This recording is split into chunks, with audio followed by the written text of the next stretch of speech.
ধরেন আপনি বেকার, আপনি কোনো কিছুই করতে পারছেন না, পরিবারের মন রক্ষা করতে পারছেন না।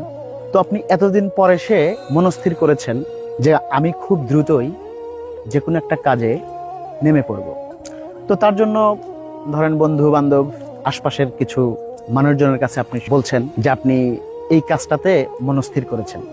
ধরেন তারা আপনাকে খুব সহসাই বলছে তোর সাথে কি এটা যায়, এটা মানায়, তো লোকে কি বলবে, তুই এটা কেমনে করবি। এই যে সমস্ত কথাগুলো শোনার পরে আপনার মনটা অটো নষ্ট হয়ে যাচ্ছে, আপনি সেখান থেকে সটকে আসার চিন্তা ভাবনা অলরেডি করে ফেলেছেন।